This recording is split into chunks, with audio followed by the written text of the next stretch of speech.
folks, and welcome to another day in the Milky Way. Thank you for being here tonight and joining me and my co-host, David Null, Hawkeye Two Feathers, for another great show and much needed history and great stories with a card pulling at the end. Thank you, David. Yeah, buddy. Welcome you all this Tuesday night, and we always welcome you with the strength and the glory of the infinite creator, and we always hope that you're doing well. And thank you for showing up, and like always, we got a good story tonight. The 12 brothers and their uncle, Dagwanonyet. Yes, always a good story. Looks like Susie Q's in the house and Aaron's energy. Hey guys, there you go. And as people pile in, we will be focusing on the stories tonight. Tonight I got a bit of history, and this is a little bit of religious history, believe it or not. Some of our first explorers, we're going to take a time trip way back, even back before the Indian Wars. This was before the Indian pretty much saw a white man, or did he? So we're going to travel back, and we're going to be talking about Jacques Marquette and Louis Joliet. As you can see by the background here, these were explorers. They were French explorers that set out to discover, of all things, the Mississippi River from the north end down. And along the way, they encountered many tribes. And we're going to hit some of my hometown territory. You know, when I was younger in the day, back when I lived over in Wisconsin area, because he was in Green Bay and Wisconsin and down in Illinois. And if you don't know by now, if you've been there or you do live in Wisconsin, there's a lot of things named after him. Marquette County, Marquette University. A lot of those places there, you know, just to name a few off the top of my head. There's Joliet, Illinois, you know, named after the famous explorer Louis Joliet. Did you know all that stuff? Anyhow, you've never been up to Wisconsin, have you? Not to Wisconsin, no. Oh, you probably made it up as far as what, Indiana, maybe? Yeah, and went south and missed Minnesota, and Illinois, basically, and we went up to South Dakota, North Dakota. Oh, you took 35 across, didn't you? Whatever. Well, we went across 40 and then up. Oh, yep. I know the road. Anyway, yeah, big Illinois. It seems like you were probably driving across there it seems like forever, no matter which way you go. Just big empty fields, and you go and you go and you go and go. But you got to remember, back in the day, that was inhabited by buffalo, herds of buffalo, just like out on the plains of Kansas and Nebraska and all those states out there. Buffalo, as far as the eye could see, across into Wisconsin. And so reading about these guys as they took their trip, I was amazed to find out that they were floating down the river in their canoes, and they're seeing moose, you know, buffalo, you know, elk. And I'm thinking, in Wisconsin, you know, there was moose way down below, but apparently back in the day there was moose everywhere, and buffalo and elk. And I mean, you know, we came through and really wiped everything out. You know, I guess it's them or us. So, you know, you don't want to be hitting one with your car. It is amazing the amount of wildlife that the early settlers took down. Yeah. I mean, it's just, you know, I mean, because people these days, there were buffalo in New York City? Well, sort of, you know, they were probably going all the way to the East Coast, you know. There were buffalo in the Appalachians. Yes. Yes, Virginia. There were buffalo in Virginia. Well, and that's the thing too is buffalo. You know, it's hard to imagine that now. I mean, especially with the eastern states, how they're so everything east of the Mississippi is pretty jam packed, full of people, roads, cars. You know, everything has been humanized. You know, there's not much wild land left. I mean, there's wild land, don't get me wrong, but you know, some people have stepped on every part of it somewhere along the line, chopped down the old growth trees, built houses out of everything. And we're going to get into some of that too, because that's unfortunately what happened to Louis Joliet. Now, I'm going to go back to that these were French explorers. And as the French came across, remember we talked about a few episodes back how the French were really interested in trapping and, things like that. That's what they were trapping and trading in the beaver furs. And, well, of course, other furs too. Can I interject something? Yes. And the reason why is because think about France. They're always about, those plumes in their hats and all about the fashion. So Yes. these French explorers knew what kind of stuff, England was like, but France was always, look at these dresses and everything. So part of the reason was for them trapping and so forth is because they had a good market for it back in France. Well, there was a good market for because of fashion of everywhere. Yeah, the hats, beaver hats, were all the fashion, and so everybody, no matter what hat you wore, it was a beaver hat. Like this hat here I have. This is wool. It's soft and pliable, but they said a beaver hat was even better yet. And now remember how? So I listened to a lot of stuff, read a lot of stuff. And remember, I did the thing and I found out that the Indians really liked cloth. Right, Duggar? And so the Indians that'll make you wet yourself. Yeah. We found out that the Indians really like cloth. But in some ways, in all these podcasts I listened to and everything like that, they all kept saying, oh, they went to trade for pots and pans and knives and all of that. They never mentioned cloth. How interesting is that? See, now I know where the history has went wrong. People wanted cloth most of all. Sure, they wanted pots and pans and guns and things like that, but so we'll just move on from there. Who was this guy that we're going to talk about tonight, and why is he famous? And what is he famous for? Or is he infamous? Yeah, he's kind of infamous. First off, okay, I put these pink things up here. Let me do some clicking. That's what I do here. And let me while you're doing that, let me just say something about cloth. The biggest thing is that in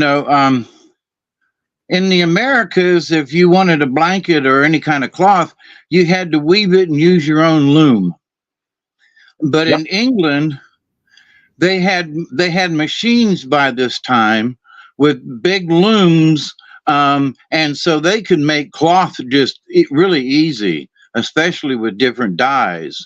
So, and to this day, some of those dye manufacturers still have secrets, but the idea, though, that they couldn't make fabric like they could buy it. Yep. Yes, they couldn't make fabric like they could buy it. Absolutely. Or trade for it. But yeah, it was easier to trade for it. The time consumption of making a piece of cloth versus making a piece of hide out of leather, really is, total difference. Yeah. But anyhow, yeah. So we're going to be talking about these two guys. Now we got Jacques Marquette and Louis Joliet. And they always give this account of Jacques Marquette, and Louis is always a second Joliet's always second. Why? Because of a little error in the ways. So what happened was, we're going to go to the end so we can get to the beginning. How's that? All right. By the way, his name is Jacques. Jacques Cousteau. Yep. Jacques Marquette. Anyway, okay.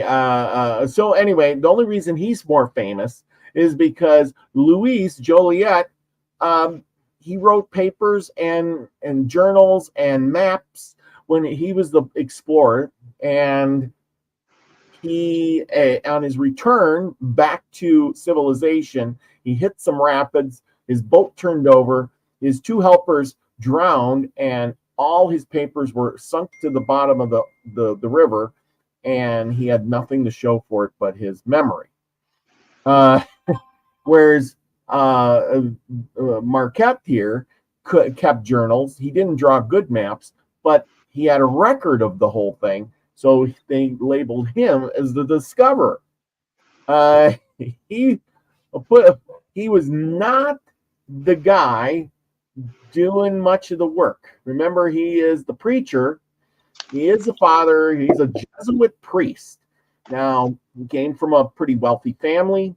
He had several brothers and sisters, and he decided he went to a Jesuit school. They schooled him good. Where Jesuit schools were some of the best schools to go to back in the day. Okay, so we're gonna put this up here. Goes up. Yeah, I got too many things up. Let's try this again. Okay, so this is our guy. He was born pretty much around 1637. Now remember, Columbus only discovered America in 1492, and so you're talking, a couple hundred years later. It's not that long ago. And 125. Yeah. 125. Yeah. Okay, great. I'm glad you can add better. Well, that's when he was born, anyway. But anyhow, he had to go through life turmoils and stuff like that, and he decided to become a Jesuit priest. Well, he was strong and young, and of course, the strong and young guys, they convinced them to go out around the world and spread Christianity and turn, the Catholic religion into, they were the warriors of the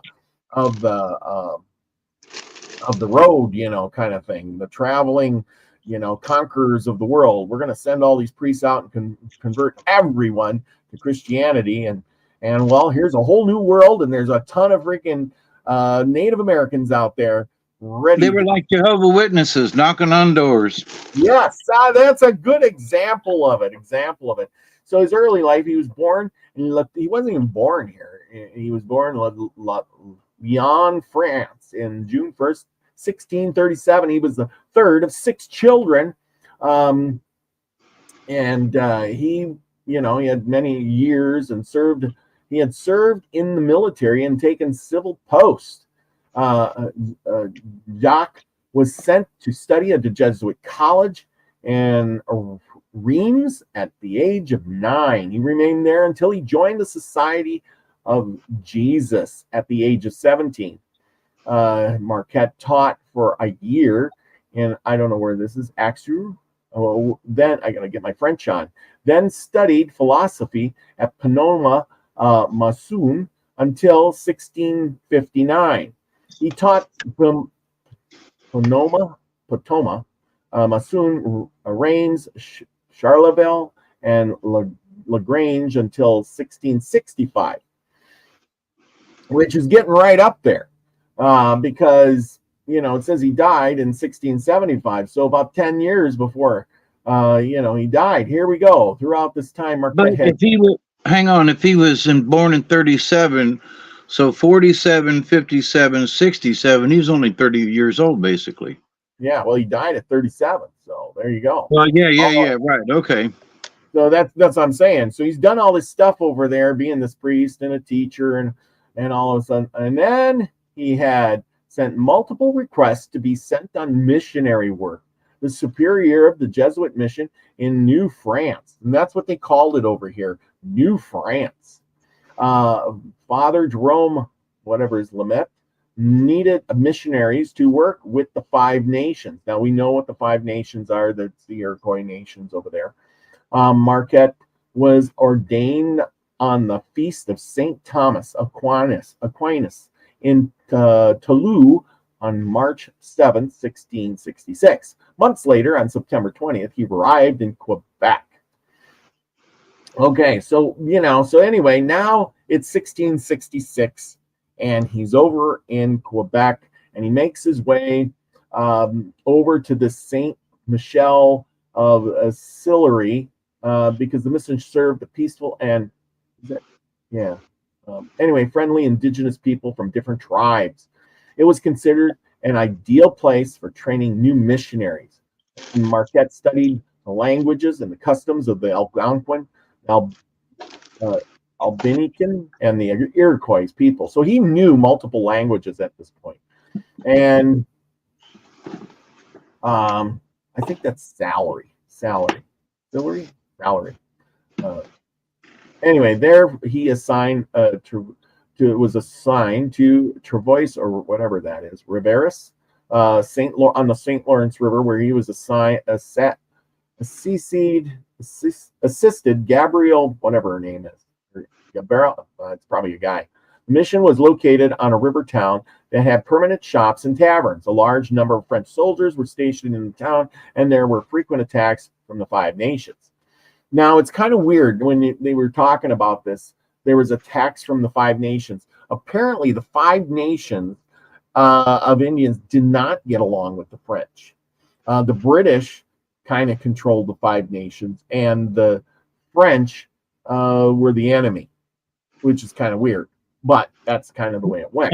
And let me add this too. This was really very new into their relationship, and so the Indians remember Jamestown and some of the other stuff, and I don't think they liked either side because they didn't trust them, but they liked one side a little better than the other. Yes, it's pretty much. They just didn't trust white men. Okay. Yeah, it's pretty much it. You nailed it on the head. But he was way far over, and where he was teaching or trying to convert people was, believe it or not, where the leftover Indians were going, is the Wisconsin area. As the Iroquois grew stronger because the British were giving them guns and ammo, and they were becoming this very powerful tribe.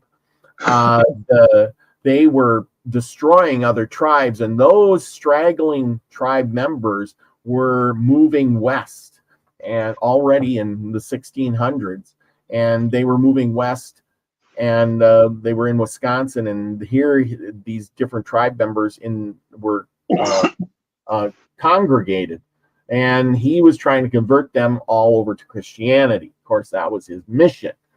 It says in 1668, Marquette was moved by his superiors to missions farther up the St. Lawrence River into the Great Lakes region. That year, he helped Druidus, brother Louis Brome, and Father Claude Jean. I don't even know how to spell that. Say that one. Found the mission of Saint Sue Marie in present-day Michigan. And there, the missionaries planted crops, and they built chapels and barns and established friendly relations with the Ottawa and the Chippewa that were inhabiting that area. And they were allowed to baptize most of the infants and people who were dying. The Chippewa were exceptionally skilled at catching whitefish from the rapids in the St. Mary's River. People from many tribes would travel to purchase the whitefish. Marquette and the other missionaries would explain the faith to the visiting Sioux. Remember, Sioux were still in Wisconsin. They hadn't moved out onto the plains yet because there was no horses yet up in that area. The Cree, the Miami, the Potawatomi, the Illinois, and the Menominee. They hoped that these visitors would be interested in getting their own Jesuit missionary or Black Robe, as they were called by the indigenous people. And in 1669, Marquette was assigned to replace Alcuez and Lapointe and du Saint Esprit a mission. Father Claude Dablon arrived to continue and expand the missionary work in Saint Sault Marie.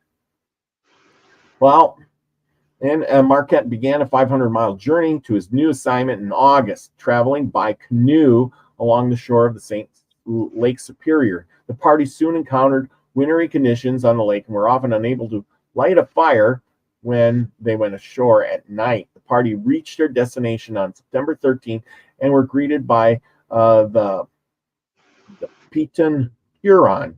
Excited to have a Black Robe again, they quickly assembled a banquet. In addition to Pet Huron, Marquette was tasked with missionary work for 3 bands of Ottawa, Canucci, and Saginaw, and the Kinshakon.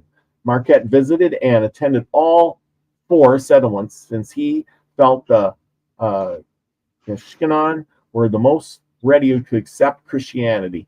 He spent more time with them and even lived with the families in their village because he was a Black Robe. And I don't know, I was still wondering, what is it that draws these people, or what was he saying that could draw these people into Christianity? You know? Let's say that again. What Have Kitty and the other one. I'm sorry, I was reading.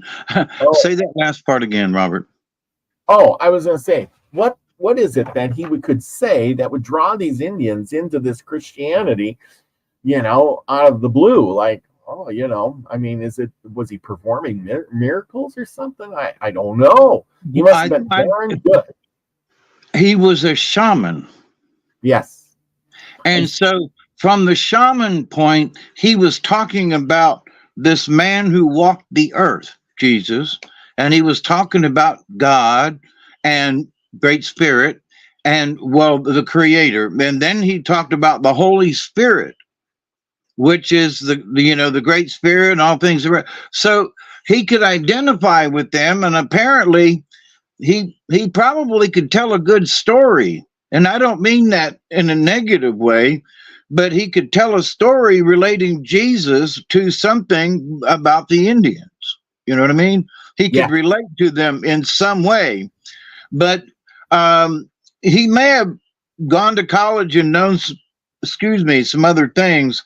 But basically, he was teaching about a different version of the Heavenly Father. And all Indians, especially back then, were very religious. The reason they were fighting for the land because it was Mother Earth, and all of the things are sacred. And then here were these white settlers that all they wanted to do was kill them, most of them. And then here is this man in black. The men in black. Who came and convinced these folks that there is a greater God than yours. Mm-hmm. Ooh, and you must know him to save yourself and to make you strong. And think about that. So he was hitting all the high points, and they were looking at each other going, hey, this guy, he come in a black robe and he speaks these different languages, but he can talk to us. And, so that was impressive. Yeah, that's true. That's and you're right. You're right. That's gotta be it. That's gotta be it. In being raised a Catholic, we learned all about that stuff growing up in catechism and how, they went out to minister to the poor and minister to the savages. And, he was definitely pouring it on. I agree with that. It had to be something. Great orator. Maybe he was a great speaker. And he did.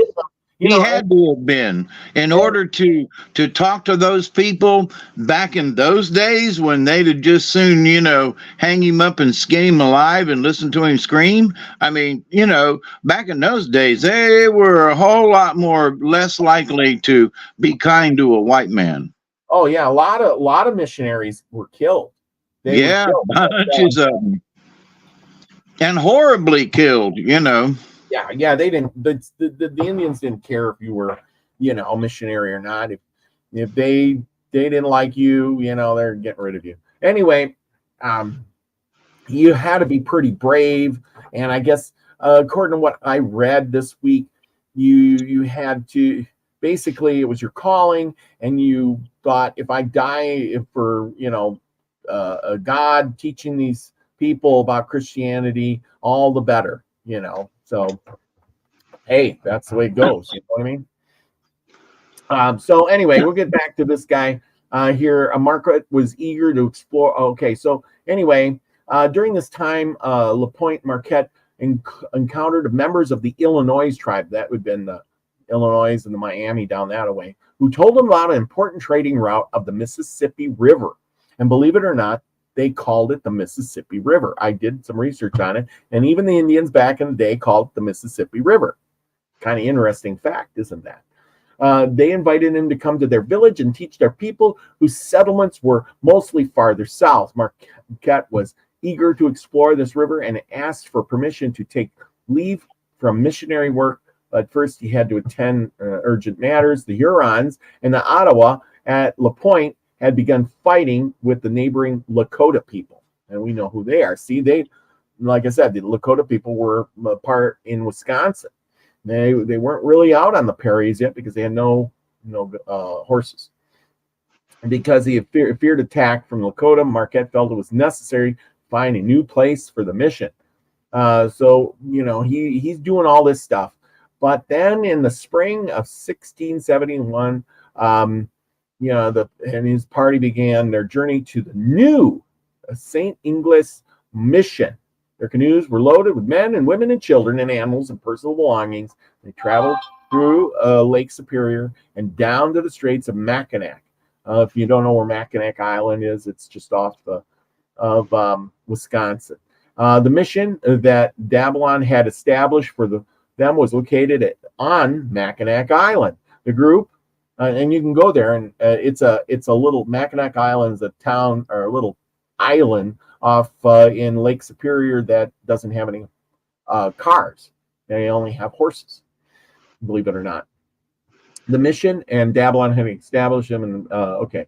And so anyway, in those island areas, they noticed the game was scarce and no corn had grown. The group of elders approached Marquette, and with these concerns, Marquette agreed in the fall. The mission was moved to the mainland. Yeah, you can't grow much on those islands. And there's Pearl Jones is in the house. Hey, Miss Pearl. Anyway, so somehow or another, Marquette, he was granted to go down this Mississippi to spread the religion. So in 1673, Marquette joined an expedition of Louis Joliet, a French-Canadian explorer.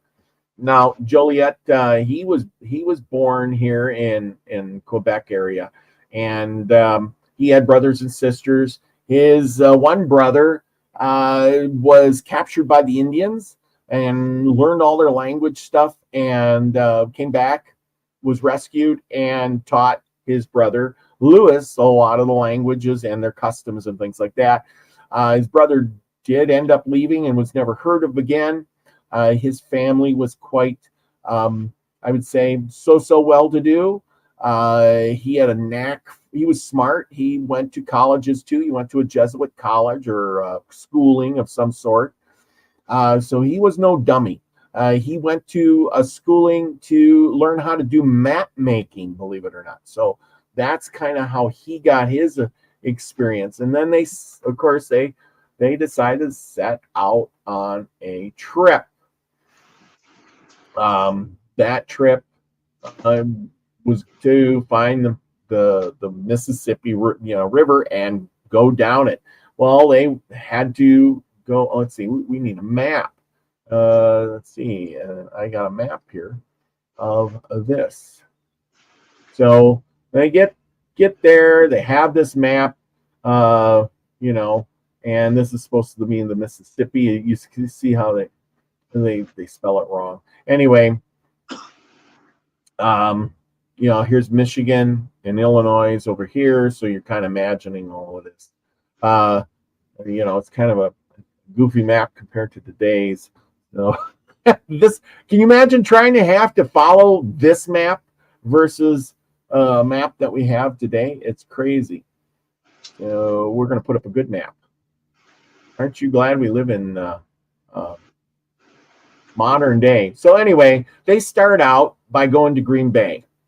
And believe it or not, these pictures, I have lots of pictures of the rafting party. And as you can see, they would have 3 men in a boat with all their supplies. They had several canoes. I think they had 3 canoes. So it wasn't a very big party. But the 3 men paddling would rotate and take turns, with one guy in the middle taking a break. And the good father never picked the paddle up, believe it or not. He was the guy not doing the paddling. So not so bad for him, wouldn't you say? Anyway, they got down to here, down to Lake Winnebago. They took the Fox River, but as you can see by this map, the Fox River kind of stops. And they had to portage their canoes, which they had to do quite often. Take all their supplies out, put them on their backs, carry the canoes, and bring them over here to the Wisconsin River. And this is Wisconsin Portage. And there's a town here, Portage, Wisconsin, right here. And I've been to that town many a times. It's pretty nice little town. But anyway, I went to a car show there once. But anyway, as you can see by this picture, this is the kind of canoe they would have been sailing in. And of course, it's a birch bark canoe. And it's great. It's lightweight. It's kind of strong. If you get stuff caught on the bottom, though, it could rip that birch bark and spring a hole in it, and your boat would sink. But they had really good luck. As you can see, they're doing the paddling, and the priest, the father there, he doesn't do much paddling at all. Now, as they went down the river, they encountered buffalo. They encountered other Indian tribes, and they met up with one Indian tribe down here. And before they got to the Mississippi River, they were warned about all kinds of things. Don't go to that river. It's too big. There's monsters in there. There's, bad Indian tribes. There's all these things, rough waters. You'll die. Don't go. And of course they said, nope. So they got some Indian guides who said, well, we'll take you down as far as the Mississippi River. And, after that, you're on your own.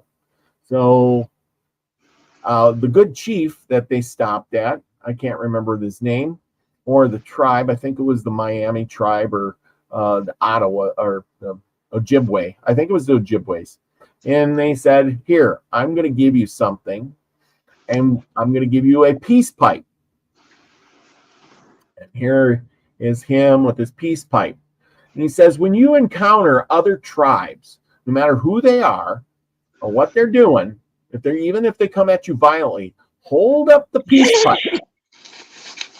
Hold up the peace pipe, and they will become your friend. And so every time they got to somewhere, even if the Indians were hostile and shooting arrows, he would be brave and he would hold up the peace pipe. They would put down their arrows and allow them to come on shore. And with that peace pipe, he had a pretty good travel and did not get killed. And his party was welcomed everywhere he went. Of course, as they went, they brought, believe it or not, they brought gifts to give the Indians along the way, like knives, combs, things, same thing Lewis and Clark did. They would give little trinkets away to the Indians as gifts. They knew that they had to give some kind of a passing gift. So anyway, they hit the Mississippi River, and they started to go down the river. And as they went down, they would stop along the way. They said they had no problem with food or anything like that because, actually, when they were going through Wisconsin, the Indians of Wisconsin and Illinois, believe it or not, were rice farmers. They would go out on these rivers and lakes or whatever it was, and they would harvest the wild rice out there. And these guys traded for a lot of that rice to go along the way. And of course, there was a lot of fishing going on. So these people were known for their rice. I never knew Wisconsin was and Illinois area were known for rice. Did you? Did you ever have a clue of that? I didn't think those were rice states, but apparently they were. At least back in the day, if there was a marshland somewhere, they grew rice. Down here in Florida, they did too. And parts of Georgia and the lowlands, they grew rice. So then there was a lot more rice grown here in the United States than people understand. I mean, Arkansas still, does a lot of rice. They're in the flatlands along the river. Yeah. I was just amazed at the idea of, them growing rice. And to me, it baffled me because I thought, oh my goodness, And so, like I said, they had some Indian guides. They had a few other guys. And one of the chiefs, believe it or not, sent one of his sons along his 10-year-old son to go with them so he could learn about white men because, they just didn't have white men running around yet. At the time, New France only had about 3,700 people in the New France area. It was kind of a deserted land. And so as they were sailing down the river, here we're back to a river picture. Deserted with white men. Yeah, deserted. So a lot of these tribes had never seen a white man along this route here.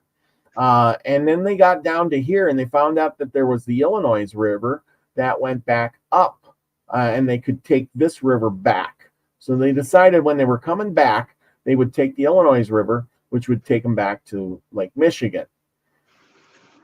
And then they kept going, but the Indians kept saying, don't keep going. There's wild monsters down farther you go. And, the waters are rough. And they did. They went down and the waters were rough and they had to get out and portage. They said at least on their whole trip, maybe about 125 times. Wow. Isn't that crazy? The good father, he, you would have seen Indian huts like this. This is the type they would see.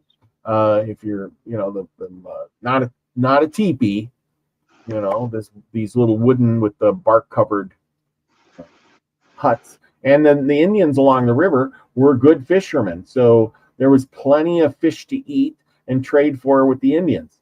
They had, fish was abundant. They were good at fishing. Of course, if you're living along the river, and they said they couldn't believe the size of the fish, too. That in the journals, they were saying how big the fish were. They were huge.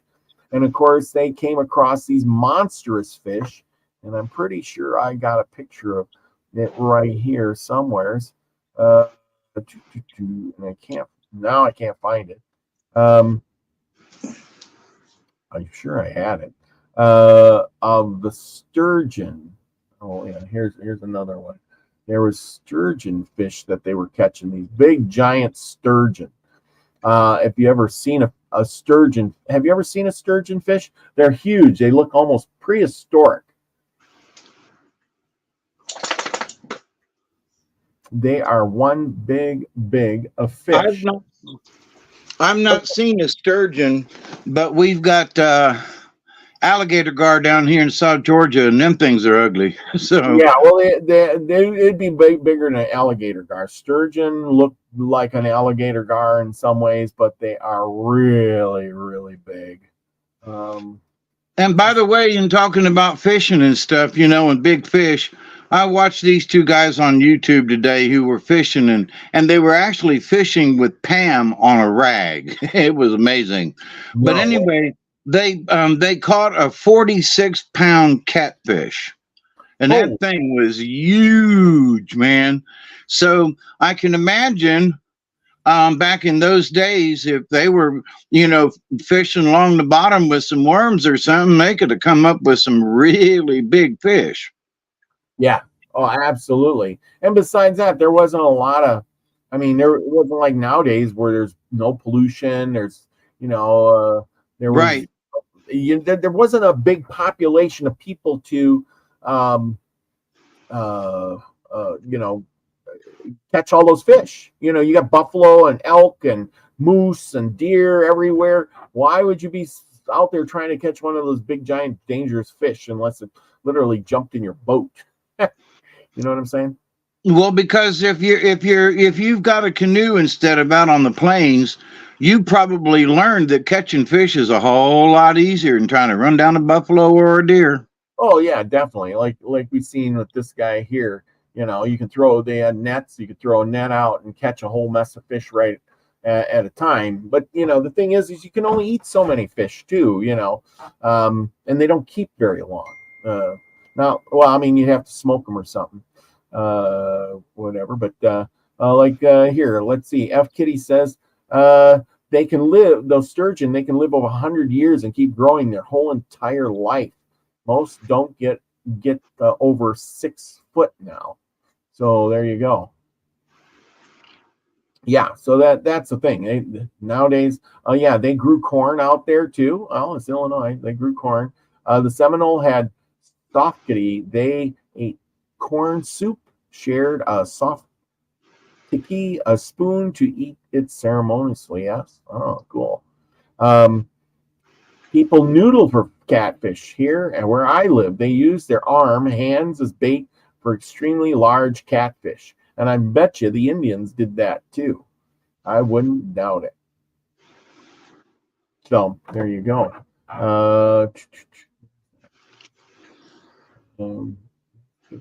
And who taught them to stick their hand down in the water and wiggle their finger like a worm?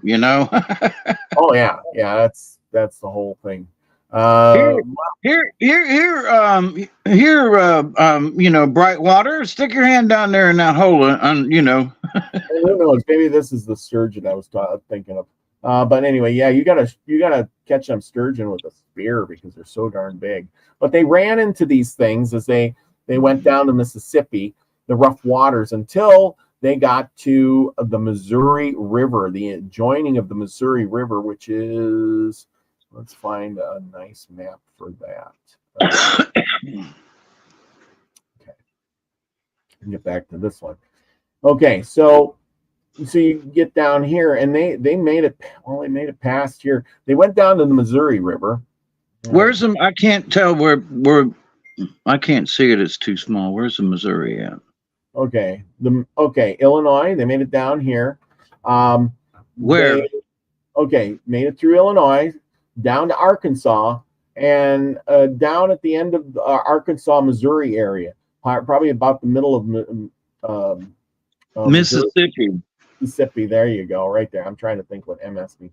Anyway, they got here, and they started getting rumors of white men, and the Indians, they've noticed, were carrying muskets. They had, tomahawks and knives made out of metal. And they kind of got the idea at that point that, hey, we're close to Spanish territory. Now, if they would have been captured, went farther down the way and captured by the Spanish, they would have been, all their stuff would have been taken. They would have been arrested, probably put in prison. They, would have been tortured or maybe even killed. Yep. So, what's really funny after I heard all of this stuff is that you're out in this middle of nowhere. There's hardly, if anybody, nobody but Indians around. And yet you're worried about getting caught by the Spanish, like they're going to march in with an army. Like, oh, I come around that hill, and all of a sudden there was like, a whole troop troop of Spanish people, and they caught us. Like you couldn't sneak through. There's like 10 guys in this whole county, and yet you walk right in. But I suppose the river was the highway, and you're going to see somebody along the highway eventually, right? Yep, and if you look at the state of Arkansas, that river going through there is the Arkansas River, by the way. Yeah, this is the Arkansas River. So they made it to there. Yeah, they went down. If anybody's been there, the Mississippi, Tennessee side where Memphis is up on a high bank, and the Arkansas, Louisiana side is lowlands. It's flat. I mean, it's like barely above, the water level of the river. So, so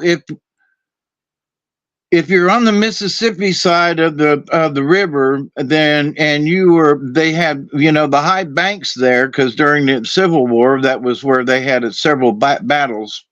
I can't remember the town at the moment, but so they had the Indians had really good command of the river on the eastern side. So you'd be going along and everything's hunky dory, and all of a sudden you get arrows shot at you. You wouldn't be able to tell where they're coming from. So I could see where it'd be dangerous. Oh yeah, absolutely. Very, very dangerous. As you can see here, this is about an old map that I could find. And as you can see, this is their idea of the Mississippi coming down through Illinois. And then this was all Louisiana. And as it goes, down to the Gulf of Mexico, and here's the rivers that spine off of it. And we know today it looks a lot different than that, but you can see here's New Mexico already over here, and county of the Apaches and the Paducas, the Osages, county of Osages is like a whole big area, and we know like here's the Appalachian Mountains. So this map is a little condensed. I'd hate to be reading the map back in the day, I tell you. Yeah, but it's not bad considering. And also remember at that time it's still there you go. Zoom in a little closer to that. So that's the Louisiana Purchase. Yep. Yeah. So they come down through French territory, basically. Yeah, no. At the time, this is the 1600s. This was all French territory, more or less up in here. But France lost all this. This was New France. Remember, this was all New France up in here. In this area, Wisconsin, Illinois. This was supposed to be French. This was all French. Problem is that there wasn't many. This is where I was getting to the France thing. King Louis, he was trying to establish a colony over here, and he didn't want to put much resources into it. So nobody wanted to come because, these guys are coming here and they're just becoming wilderness guys. And, he's trying to control them and get a little money off of this fur trapping. But would you want to come to this new world and, trying to stake out a living? And then for what? So in order to draw more French men over to this side and try to establish New France, King Louis rounded up 800 women, put them on boats, and sailed them across the ocean blue to start New France. Of course, that increased the population quite a bit, because when you find out that there's 800 women over here to pick from, you hurry up and get your butt on over here so you can find yourself a nice woman, right? I mean, he knew how to bait the trap, I should say. Yep. kind of crazy. But then he also threatened some of them with the guillotine too. So, well, yeah, you got your choice, guillotine or go across the ocean. So, but like I said, he rounded up 800 women to start this colony. It didn't end up panning out because, like you see, here's the Louisiana Purchase in 1803. See, the maps, literally the boundaries have moved because of the times. That's 100 to almost 200 years later, and so things have changed. But back in those days, we got our guys sailing down the Mississippi River because they're French. They came from Lake Michigan over here and Lake Superior over there, and they were populating in this area, and the Indians hadn't seen men at all, white men, really, and so the Jesuits were being sent out to establish a religion. You conquer the people from within by religion and indoctrinating of schooling and things like that. And who knew things back then really knew what they were doing. Okay, so after they got down to that area, let's get back to that map. So they get down, they decide we're not going to go any farther. They tool on up here.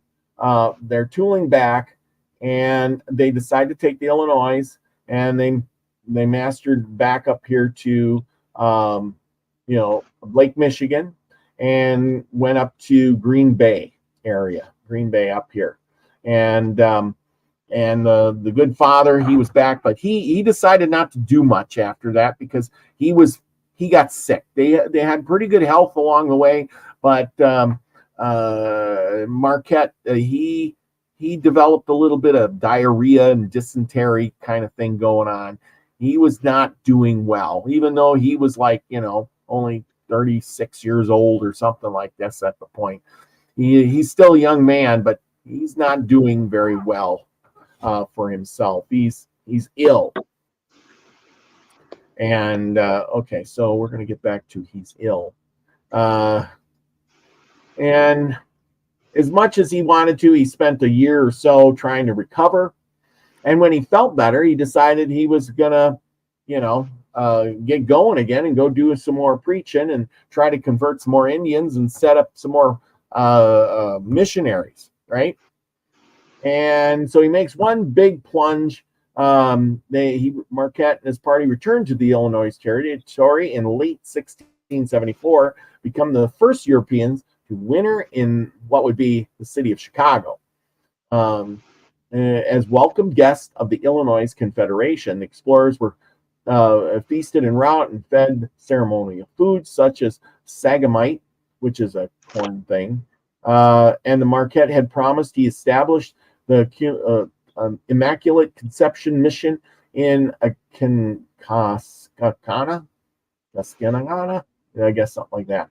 But the poor Marquette, he got sick again, and he decided to go back. And on his way back, he wasn't doing so good either. And he was to the point where they were shuffling him along. They put him in the boat. Eventually, he couldn't even walk, and they had to carry him. And so they were carrying him, and he knew his days were numbered. And finally, he says, "I'm done." And he picked out a bluff, and he says, "Take me to the top of that bluff," where he prayed and said some Hail Marys or something. And eventually, then he died, believe it or not. It says here in the spring of 1675, Marquette traveled westward, celebrated a public mass in a grand village of Illinois near Starved Rock. About with dysentery. People died back then from dysentery, a lot. He had contracted during the Mississippi expedition, and that could have been from drinking bad water. On the return trip to St. Ignace, he died at the age of 37 years of age near the modern-day town of Ludington, Michigan. Of course, his companions buried his body at the spot that Marquette had chosen. They marked his burial site with a large cross. Okay, so his compadres, they moved on, but the Indians, 2 years later, the Ottawa and the Kashkanan, and they dug up his bones as in their ceremony, fashion and their tradition, because they really liked this guy, and they brought him back to the St. Ignace mission and found Marquette's gravesite. They cleaned his bones In preparation for the journey, the Ottawa and the Huron in about 30 canoes accompanied them back to the mission. Marquette's remains were presented to Father Nouvel and Priscon, and they led a funeral services before burying his bones in the chapel at Mission St. Ignace on June 9, 1677. And his bones reside there today. As you can see, he has a grave marker right there where his bones are. So, there you go. So poor guy died. He went down in history because, you know what? The only reason he went down in history as being a discoverer of the Mississippi is because he kept a journal and he could write. The other guy wrote and he lost all his papers and he didn't have nothing to show for it when he got back. What happened to the other guy? But, well, he was rewarded with some land grants and things like that. Louis Joliet, he was given some land grants.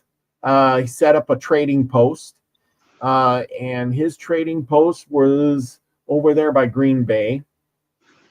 He was commissioned by the governor of New France to explore the Mississippi in the beginning, and as he went, let's see, this is him.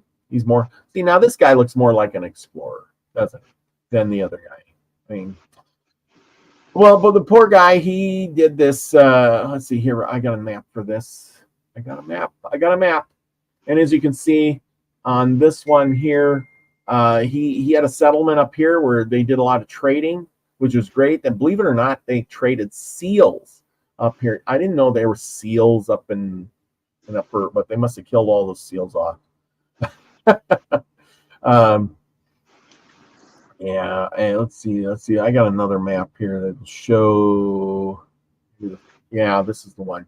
Okay, so as you can see by the area here, this is the the Louisiana Purchase. But you can look here. He was up in here, and this was all taken over by the British. What he ended up with nothing. He ended up broke and poor in the end because he was doing real good for about 10 years, and the British came in and burnt his fort, his settlement, and all his trading posts down. He was lucky to get out of there with his life and his family. And the poor guy came back a year later, set up another fort, and they burnt it down again. And then finally he just gave up and just went into obscurity. But the British had went in here, and then the United States came along, and like you say, or I said, even the French. So the French owned all of this, and they just didn't have the population here to keep up this territory. And so it was in the benefit of France to sell it off to the United States because, they didn't have a group of people to protect it. The United States would just kept moving, and they would have lost it, and they would have got nothing. And you can see here, contested territory. This was like free territory. The United States was already populated up to the Mississippi. And when Lewis and Clark went across, they went down here to Missouri and took up the river up the Mississippi and ended up over here in North Dakota, where they wintered, and then headed across to the Pacific Ocean looking for a waterway.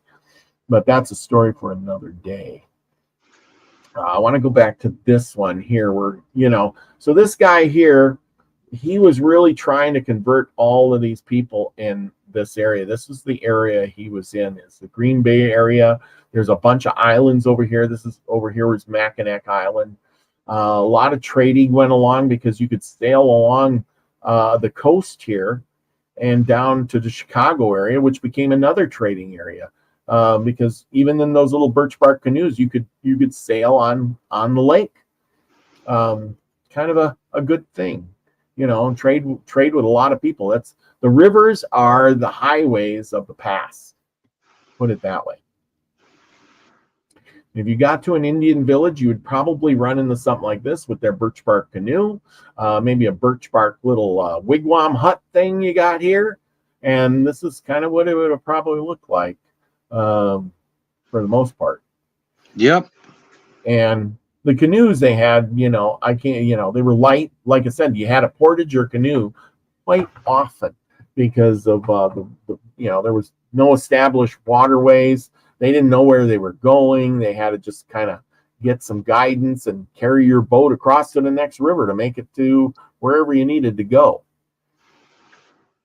So there we go. Like I said, the poor Marquette, he like I said, he died of dysentery. It's kind of sad. And Joliet, you know, he got things named after him too. There's Joliet College. There's Joliet, the town of Illinois. You know, ended up to be a famous person, even though he, you know, didn't have the papers. He lost it all, which at least he didn't lose his life. His two compadres in his canoe that tipped over on the rough water, they both died. He lost his papers, but he did live. So there you go. And I guess that's about it for what I have to say. I hope you all enjoyed that. If you find that I said something wrong, well, best you go study it yourself. Check it out. This is only to provoke your mind into learning something. And if you find interest in it, go explore it. That's what I say. Go check it out yourself, because there's a lot to this.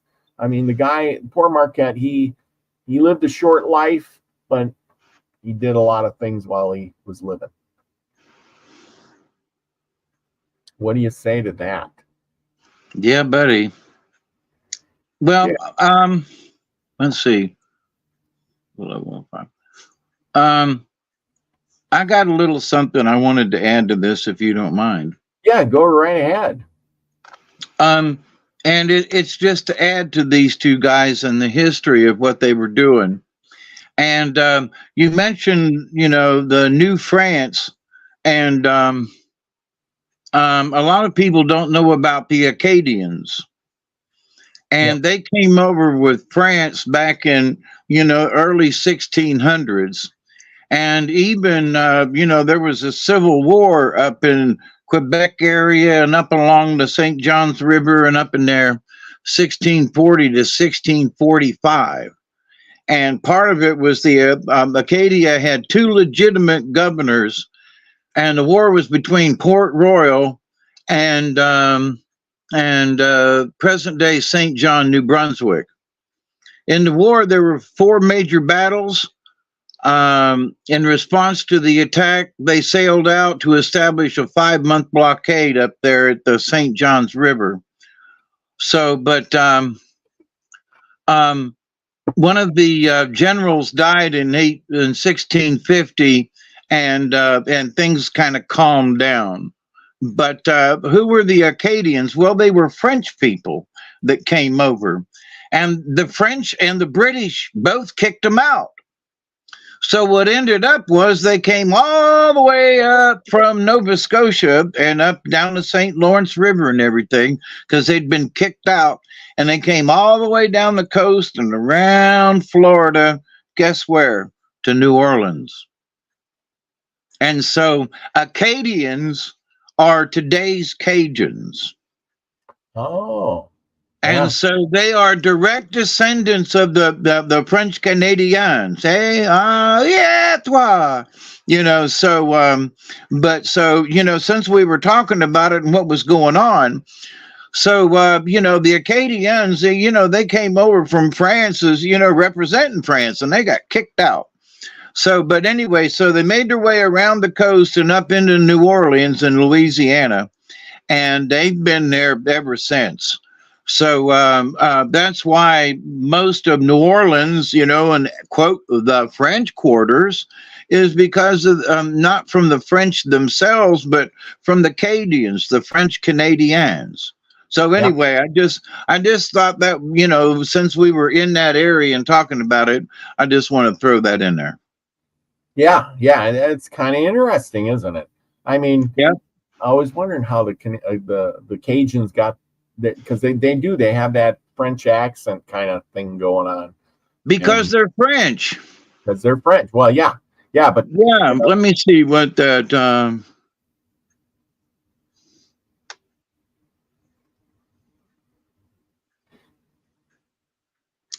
Let's see.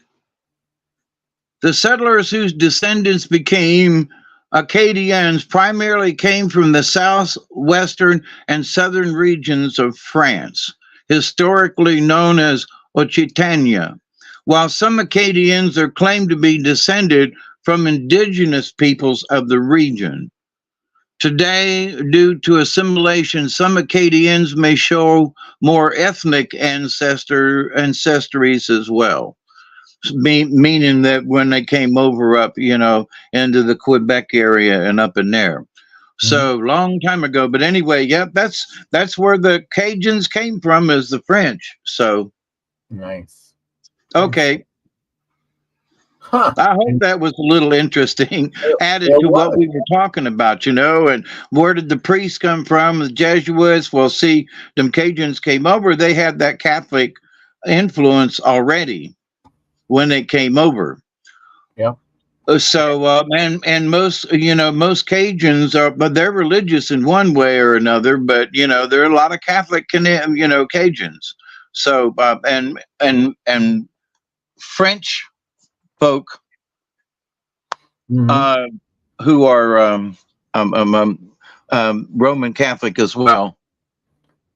Well, and what I found interesting about the whole thing is that that you have the Jesuit priests who are schooling these adventurers, Joliet and Marquette, and they both went to Jesuit schools to learn stuff, and then they're sent out, one to convert and one to explore. It's kind of ironic how that happens. It's like, okay, buddy, I'm going to convert all these people over to Christianity, and you scout around and for all the minerals and all the sites and make some maps, and we'll send the army back to conquer them later.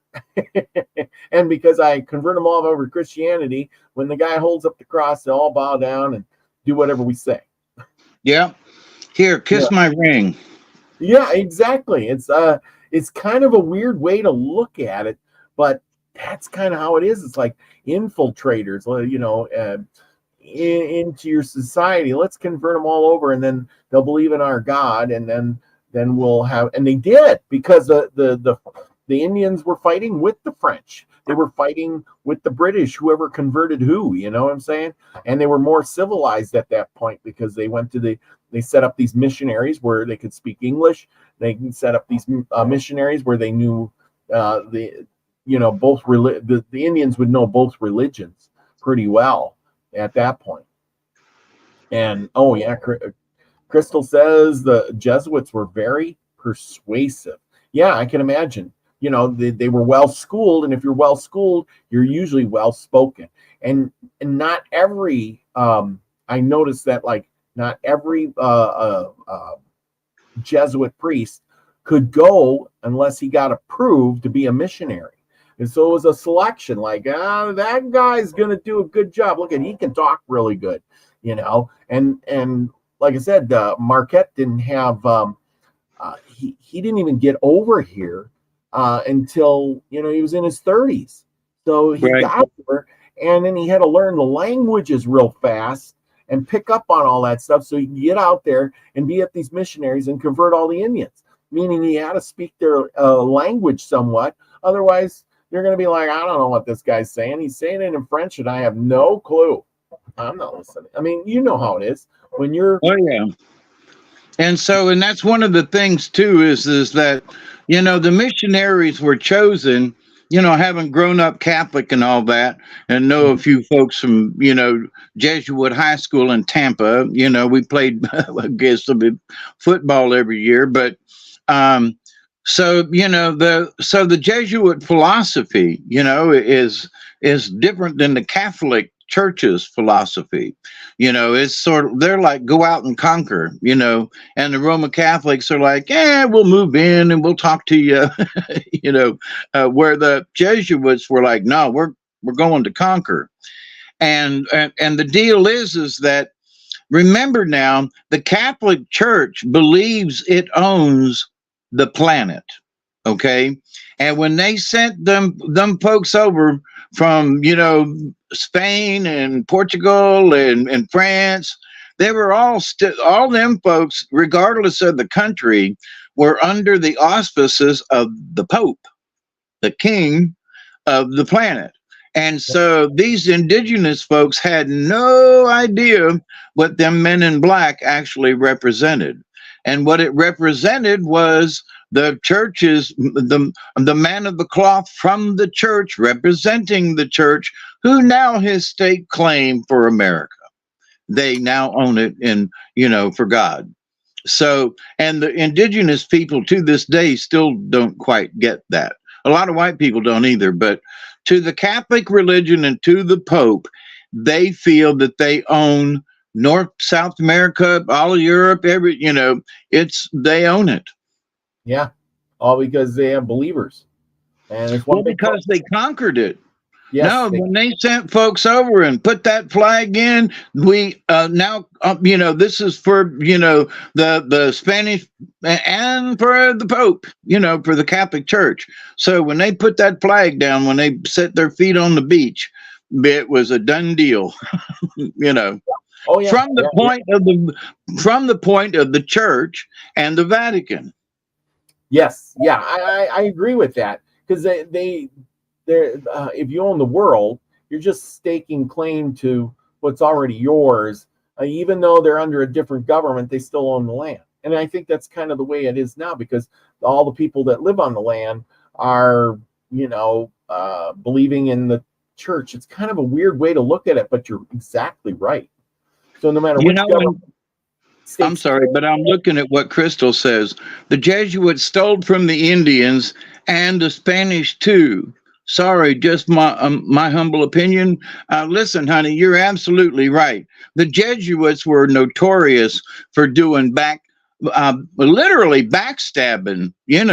They were all for, if you didn't believe in the church, it was, they'd kill you in a heartbeat. If you were going to speak against the Bible or against, what they were preaching, bang, or stab him or club him in the head. Can't have that kind of stuff.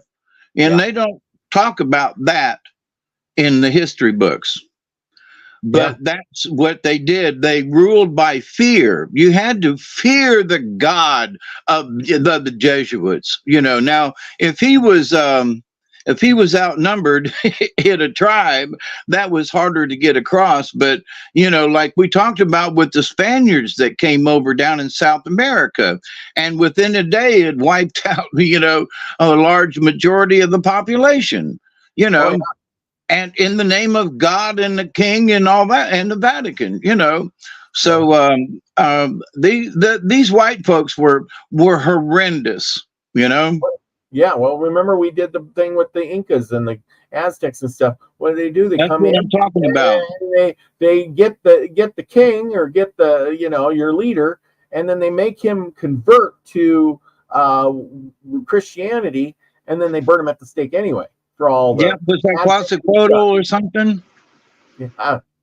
The Incan guy, I forget what his name was, but anyway, they got him and.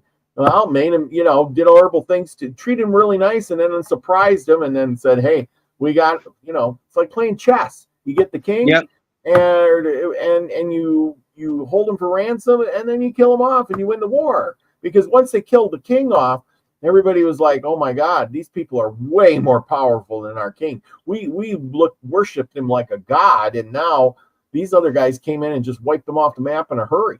They're like invincible." Yep. And the story goes that he sent a wagon load of gold to him. Yep.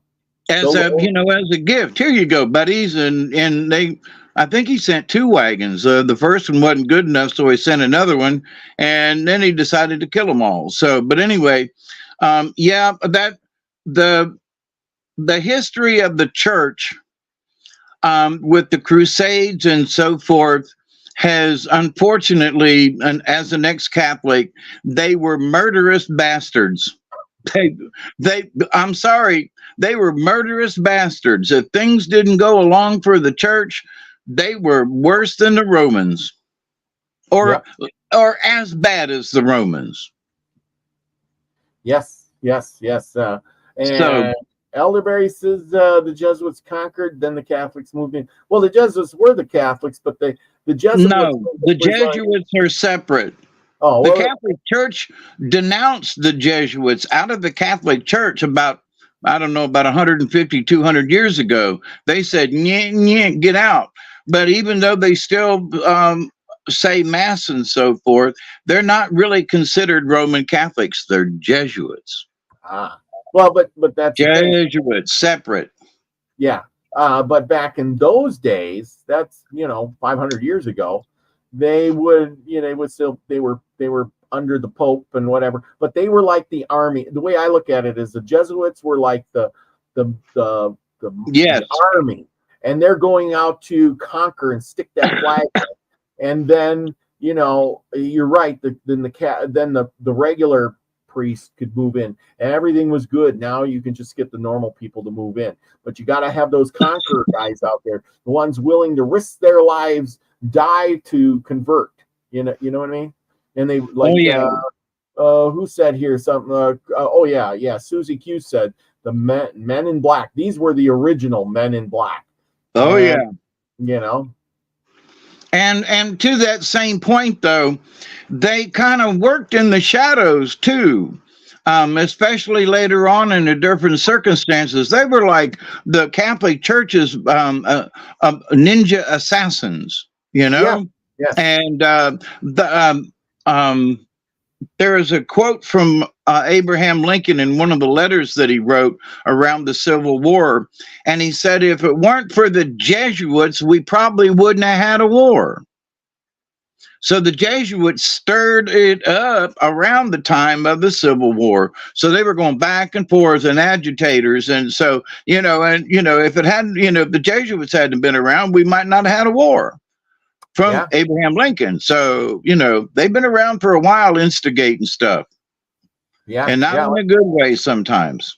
Well, yeah, exactly. And like you said, they ousted him. But isn't that Pope that we had, that there is now, isn't he a Jesuit? Yes. And he's not really a Pope. But that's my point. They got back. They haven't voted him in. Oh, well, there you go. So, yeah, it's kind of weird how that whole thing works. So I don't know. It's baffling me. I don't study it, but I know. Well, what used to be true is not true now, but it is Catholic prophecy that the Pope that just died is the last Pope. Yeah, and that the guy in there now, he's really the mayor of Rome versus the Pope of the Catholic Church. Now, most folks don't understand that, and they seem, he's the Pope. Well, but if you were to be really nitpicky about it, they did not. All the cardinals did not vote on him. They did not have a conclave. They did not do the normal things that the Catholic Church has done for 10 centuries or more to elect a Pope. They have not done that. So technically, he ain't the Pope. He looks like it and all, but he ain't. Yeah. So that's kind of interesting. I mean, what does that mean for our world? Well, that's a whole different discussion. So let's not go there. Yeah, but the fact of the matter is that the Catholic Church, it wasn't just France. It wasn't just, now the Church of England was a lot easier on the native populations. I gotta say that. But even them still sent some of the, native children to, schools to learn better, to act like a white person kind of thing. But the French and the Spanish, they were really bad about, sending the kids off to schools and stuff. And anyway. Yeah, no, I agree. A lot of stuff we're not privy to. We have to study on. Oh, anyway. As an ex-Catholic, I gotta say, the Catholic Church and with the Jesuits included in this statement, they have been brutal to peoples all over this planet for centuries and centuries and centuries, all in the name of God. And so people say, well, it's the Catholic Church.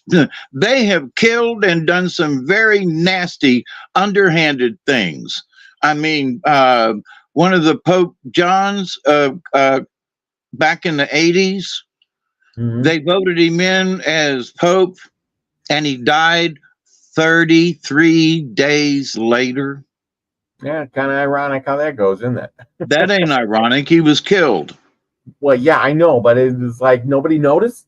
Nobody, Right. Nobody noticed. And so Pope John Paul II took pay because they didn't like the first one, even though they voted him in. But it was also, they did that to fulfill a Catholic prophecy. Mm-hmm. So there's all kinds of prophecies going on now. And unfortunately, it kind of started back as soon as they came over here. As soon as they took possession of the Americas, they have had this plan of taking over and controlling people and making churches and getting everybody to think their way. So it's been a long-term plan for the folks who, within the Catholic Church. Make no mistake about it, they've been doing it for centuries. So anyway, I'm done harping. I'm recovering from RTS too. RTS? Yeah, religious trauma syndrome. Yeah, RTS. Are you suffering from RTS? I have a solution. It means put down the Bible. Put down the Bible. Forget what you learned. Start over. Think for yourself. All right? Don't. Yeah, and me, accept and receive the knowledge, the healing, the wisdom, and the many blessings from the universe. Start right there. That's right. That's like I had a buddy of mine. He talked to me today, and he said something about, pray for me. Hopefully God will help me get through all of this. And I said, listen, buddy, the only one that helps you get through these things is yourself. If you make poor decisions today, you going to blame it on the devil? And if you make good decisions today, what? And you say, well, God help me. No, you made decisions. Good or bad, you made decisions. And based on your decisions is how your day is going to go. And that's how it works. It's not, well, if I just sit in my chair and I don't do anything, is God going to help me? Well, according to the Catholic Church, he will, as long as you donate some money. But, you have to get off your lazy butt and go do something in order to make a change in life, right? You have to act on it. That's right. Now, you can ask the Creator for assistance, give me an idea, but at the same time, you got to act on it. Each person has to act on it, no matter what it is. If you just sit there, even though sitting there is an action, yes, believe it or not. Yeah, it is an action. And you might have to sit for a little while before you can kind of see a clear answer, but you got to get up at some point.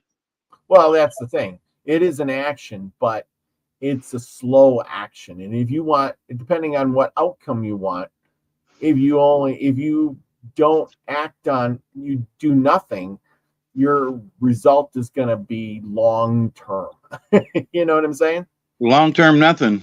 Yeah, long term. Yeah, absolutely. So anyway, long term, nothing. Let's move on to a story. Segue to story time. That's right. I hear you got a good one for us tonight. 12 brothers and their uncle. I don't know what it is about these uncles and brothers, but anyway, And Daguanoyant, whirlwind or cyclone.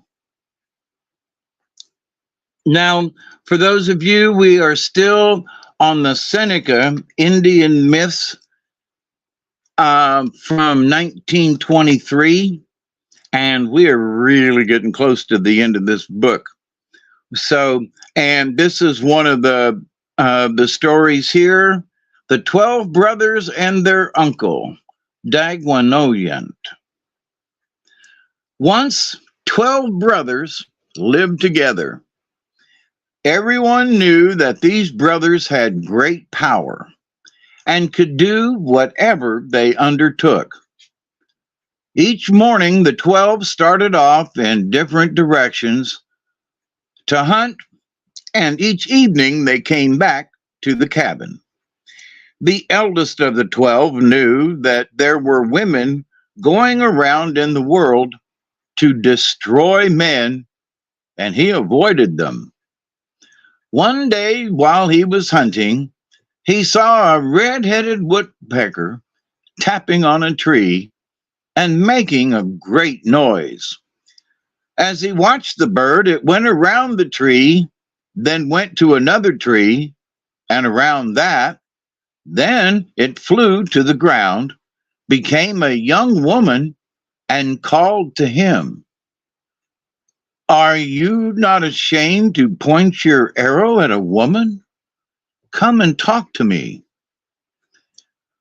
The young man went to her, and that was the last he remembered. The woman carried him to a high rock where there was another woman who said, "Let his bones drop to the ground." The young man's body fell apart, became a heap of bones. Great piles of bones lay around the rock, for many men had been brought to the place by the first woman and destroyed by the second. When night came and their brother did not come home, the 11 said, "Some evil has befallen our brother. He will never come back." And they mourned for him. After a time, the second brother was missing, and he never came back. While walking along in the forest, the young man met 2 women. They put him to sleep. Then one said to the other, "We will bury him in the ground. He will stay there till mold covers his face and body, and still he will be alive. We'll leave him there till his brother finds where he is and rescues him." The 10 brothers were greatly frightened. They told their youngest brother, whom they loved much, that he must stay at home, not go roaming around in the forest, for he was young and didn't know the world as well as they did. A time passed, and then one night the third brother was missing. The 9 said that he must be dead, or he would have come home, and they mourned for him. Now 3 places were empty, and the brothers were lonesome and sad. Time went on till, one after another, 10 of the brothers had disappeared. Only 2 were left, the youngest and the one next older. Then the elder said to his brother, "You must not go into the forest.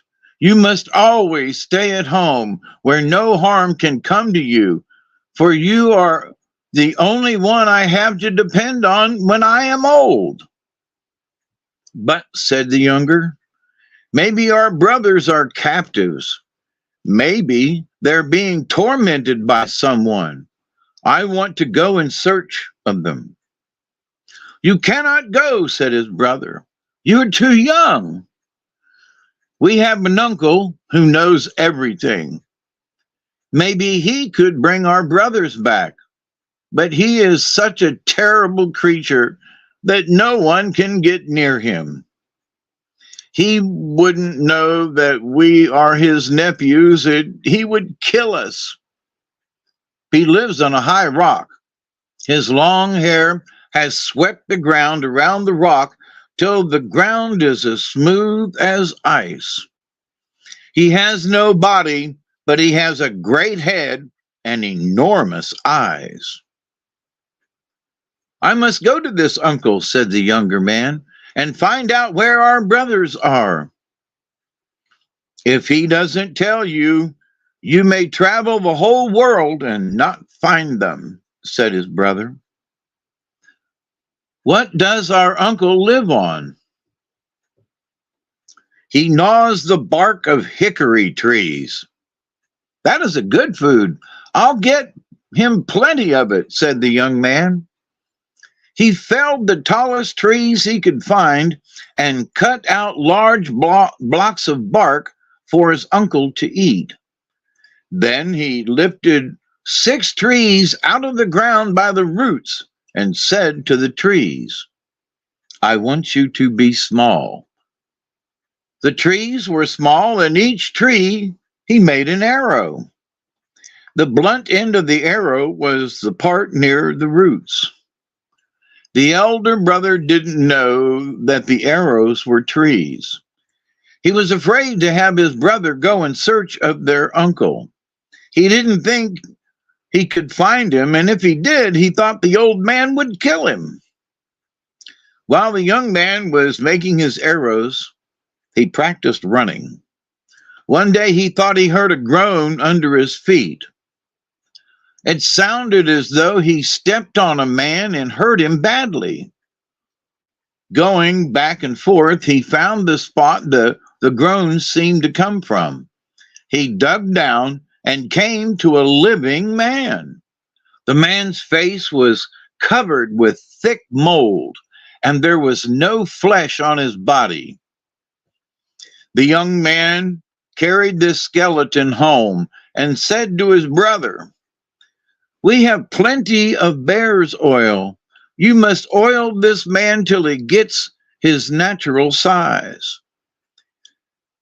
The man could neither see nor hear. The next morning, the young man started off, telling his brother to stay in the house while he was gone, for he should bring his uncle home with him. He ran toward the north till he came to the place his brother had described and saw a terrible head sitting on a rock. His brother had said, "You must speak first. If the head speaks first, you will surely die." The young man's medicine was a mole. He called it and said, "You must carry me under the ground so the leaves will not rustle. When we are near my uncle, let me out." He went into the mole, and it ran on till near the head. When the young man saw his uncle, he was frightened. But he sprang from the mole, and with his bowstring drawn, cried out, "Uncle, I have come for you." He let the arrow fly, and as it whizzed through the air, it grew to the size of a tree. The tree hit the head above the eyes. With a loud laugh, the head rolled from the rock and swept along in the air, leaving behind it a wide track of fallen trees. It went through the forest as a terrible whirlwind. The young man was just ahead, running very fast. When his uncle was near, he turned and shot another arrow. The arrow became a tree, hit the head, and drove it back a long distance. Again, the young man was ahead. He shot an arrow whenever he was in danger of being overtaken. Each time the head was driven back a shorter distance. Dagwanolient gained on his nephew continuously. While the head was still a long way off, the elder brother heard a terrible roar and knew that a great whirlwind was coming. He said to himself, "My brother has found our uncle, and he will be here soon." He opened the skin doors. There was a door at each end of the house, and put a stone pounder against each door. Then he built a big fire. The younger brother ran into the house, took up a pounder, and when his uncle came down at the threshold and rolled in, both brothers began pounding him, and they pounded till he rolled to one end of the house and was silent. Then the younger brother said to him, I have brought you here, uncle. Now you must stay with us and tell us where our brothers are." "I can't stay here," said the head, "but I will help you, and your brothers will come back." The elder brother had rubbed the mold from the head and face of the dug up man and had found that he was their brother. Dagwanoyant blew on his nephew, and he was sound and well again. Now there were 3 brothers at home. At night, the head stayed outside and gnawed the chunks of hickory bark that his nephew had prepared. After a few days, Dagwanoyet said to his youngest nephew, I must go home, but first I will take you to the place where your brother's bones are. The 2 started together. The head, springing high from the ground, made long leaps and didn't stop till it brought the young man to the woman on the rock. As they came to the women, the uncle said, we must kill these women. They wanted to make him laugh, but he called out, fall and be bones. The women were enraged by the words and tried to spit at the old uncle, but he repeated the words, and the 3rd time he said them, both women rolled off the rock, and as they fell, their bones made a noise like the pouring out of many shells. Scatter their bones, said the head. The young man gathered the bones and threw them in every direction, saying, become such and such birds. They became the birds he mentioned, like horned owls and hawks, crows and woodpeckers, and disappeared in the air. Now, said the head, gather up the bones that are here in piles and make as many bodies as you can, giving each body its own bones. While you are doing this, I'll go off a long distance and come back straight over the forest. When you hear the roar of the wind and see the trees falling, cry out to the skeletons, rise up, or the trees will fall on you. They will obey you. I will pass over them and go to my own home. If you want me again, you can come for me. The young man worked as fast as he could. When all the bones were used, he heard the roar of wind and knew that his uncle was coming. And then he called out, rise up, or the trees will fall on you. Dagwanoyant, with a terrible roar, swept over the skeletons, and they sprang up men. In 2 of the skeletons' bones had been interchanged. One man who, from the shape of his feet, had been called sharp-pointed moccasins, had but one of his own feet. A second man had the other. Both were cripples. One of these cripples, a man-eater, had been enticed from a long distance. Right away, he wanted to begin eating his companions. The young man killed him with one blow. In the crowd were 9 of the 12 brothers. Each man found whatever he had brought with him, and all separated. Those who did not know where their homes were went with the brothers, and soon the 12 brothers were together again in their own house and home. The end.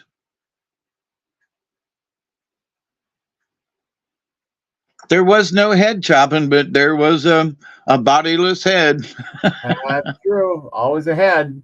And they were either killing or bringing back to, they always bring them back to life, too. I always love that. Go ahead. And they were killing the women here and bringing the men back to life and knocking the trees down, and the head was rolling around. It's crazy. Yeah, and it's interesting, too, over the many stories that we've read, this, throw them under the tree and holler at them, or the tree's going to fall on them or something, you know. Yeah. That is a real consistency among many of the stories we've read. Yeah. So, Exactly. I mean, that somehow that's, you know, there are a lot of other things like, you know, the stone coats and the man eaters and so forth. But, you know, the fact that they, you know, talk about hollering at the bones to get up and the trees falling on them, that's just an interesting consistency between the stories that have that in there. I just Yeah. find that 'Cause he said fascinating is all. says in there they wanted to make him laugh, but they call out "fall and be bones," you know, and they scattered into and became bones. They fell like seashells to the ground. I thought that was kind of, yeah, you're right. It's like that's what they always say. Just they just yell out and say whatever, and that happens. Like some big mojo magic, like do as I say, and they did. Well, and it's do it like this. Yeah. You know, Yep. it's like don't do it any other way. You got to throw them bones over there, and you got to, you know, and you got to tell them get up or they're go, you know. And so it's like, but that's consistency in a bunch of them stories we've read. So I just find that fascinating in that they within the stories they are consistent about that part of the story. You know, it's almost like it sounds almost like it was religious. You know, if you're dead and bones, somebody will come and get you, and we can. It's almost like a reincarnation or being reborn. You know what I mean? Mm-hmm. Yeah. Yeah. Kind of cool. There, your bones will be under the tree, and if Well, somebody hollers, and you can stand up and be whole again. Okie dokie. well, we read about that today with the Marquette guy. Here he is. He got buried, and they came back and they dug up his bones. And they cleaned them, and then they brought him somewhere else. Then they did the ceremony thing. You know, we got to dig up his bones. You know, it's like bones, bones, bones. Kind of appropriate story for today's story. Anyway, you got some cards for us. Yep, I already pulled them. Okay. And they just kept a coming. It ain't one or two, it's four of them. Oh boy! Good message. But you know me, I'm getting better at being more shorter with some of these stories on the cards.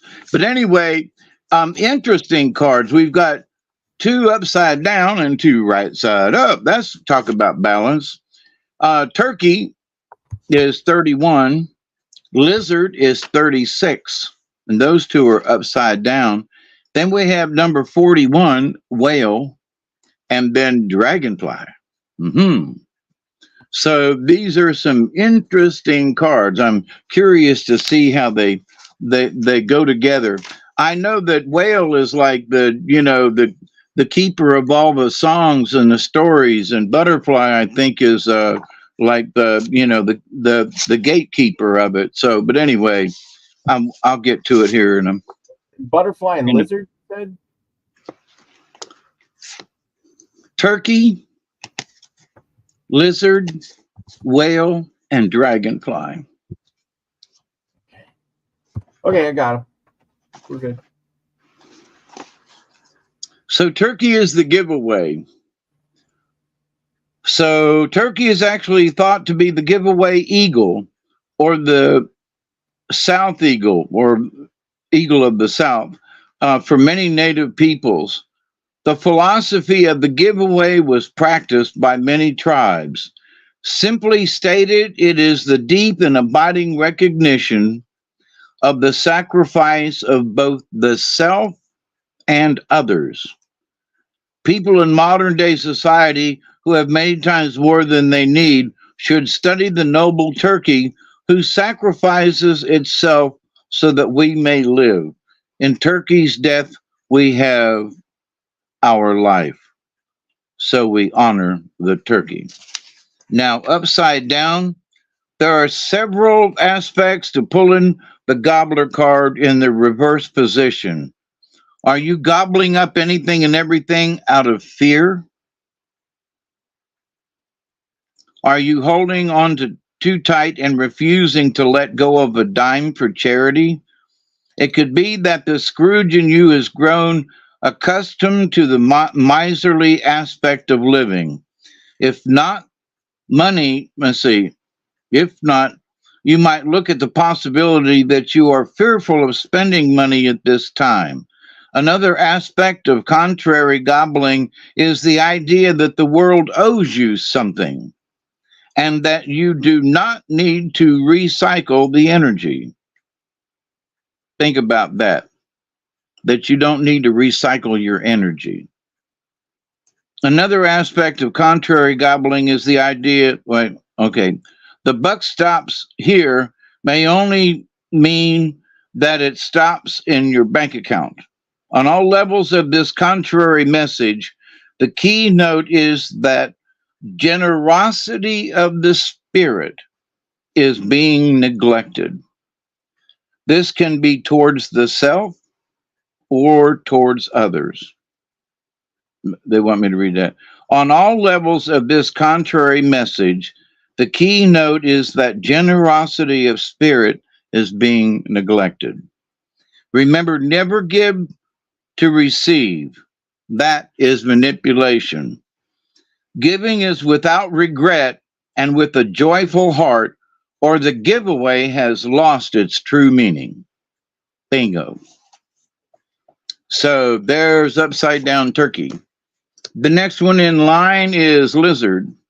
Now, while I'm looking for the lizard page, lizard is sitting under a rock, and snake comes in, and they have a little conversation, and lizard says, "Look,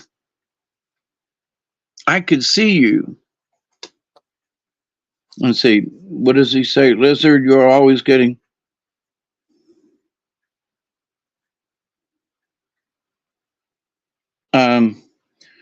Snake thought that lizard was sleeping, and lizard smiled and said, "Oh, snake, what a silly serpent. I'm not sleeping, I'm dreaming." Snake wanted to know what the difference was, so lizard explained. Dreaming is going into the future. I go to where the future lives. You see, that is why I know you won't eat me today. I dreamed you, and I know you're full of a mouse. So lizard medicine is the shadow side of reality, where your dreams are reviewed before you decide to manifest them physically. Let me read that again. Lizard medicine is the shadow side of reality. Now, that doesn't mean it's bad or that it's evil, but it's where your dreams are. They're reviewed before you decide to manifest those things physically. So, in other words, you're just in a dark, you pulled the shades in the room and you're thinking about those, what those dreams might be or what your goals might be. If lizard is turned up in the contrary position, you may be having a nightmare. This is a sign of inner conflict. Look to the nightmare for a clue to the nature of the conflict. What are the feelings your nightmare causes? Breathe through these feelings and let the sensations flow out of your body. See the truth in what your nightmare is suggesting. It could be the simple message that you are confronting your fears and therefore do not need to experience the nightmarish events in your day-to-day life. In other words, you live it through your dreams instead of manifesting it in tomorrow, Another message of lizard reversed is that you may need more sleep or more dream time. It could also imply that you have a lack of dreams for your future. not just dreaming, but lack of dreams for your future. All levels of awareness are accessible through dreams. Remember, life is not always as it seems. Are you the dreamer or are you being dreamed? In one sense, Contrary Lizard is insisting that you look to your imagination for a new experience, to get yourself out of the boredom. On the other hand, Contrary Lizard may also apply to those who dream too much, refusing to use the dreams as tools to manifest that same vision in their lives. They spend too much daydreaming and dreaming. So that's the upside down lizard. And that's not a negative thing. And there's some positive energy in there. So turkey is the giveaway. And are you, not paying attention? And, here we are with lizards who says you need to make sure that your awareness is there. Are you the dreamer or are you the dreamed? So the next card is whale, number 41 in the book.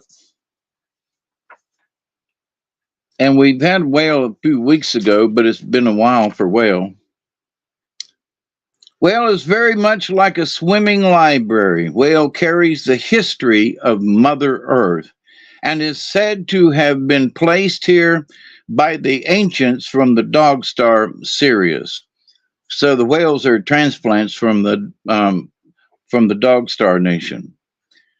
Biologists say that whale is a mammal and very possibly lived on land thousands, millions of years ago. In tribal legends, whales' move into the ocean happened when the earth shifted and Lemuria, the motherland, went below the waves.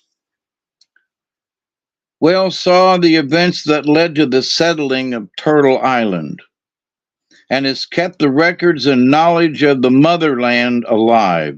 It is said that Mu will rise again when the fire comes from the sky and lands in another ocean on Mother Earth. Whale medicine people are coded in their DNA to understand that sound frequencies can bring up records in the memories of the ancient knowledge. They are usually clairaudient or able to hear both very high and very low frequencies. They are usually also physically developed and fairly telepathic. Many whale medicine people are able to tap into the universal mind of the Great Spirit and have no idea or why they know what they know.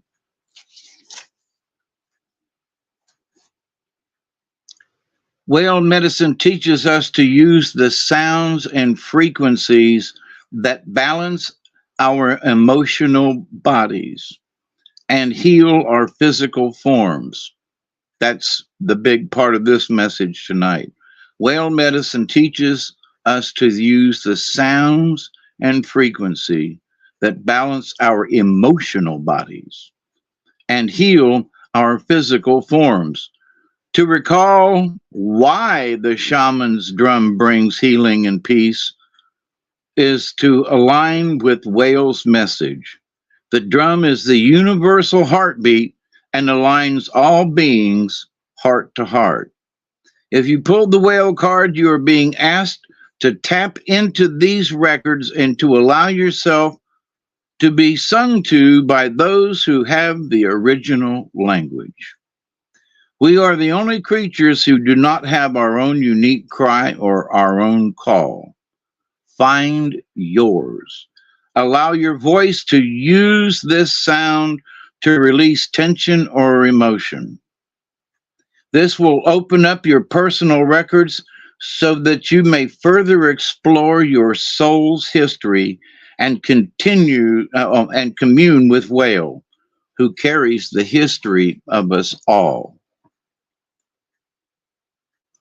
So in the dream time, Whale is going to talk to you, and apparently there are some of us out there that we need to get into our records and maybe find out who we are more so.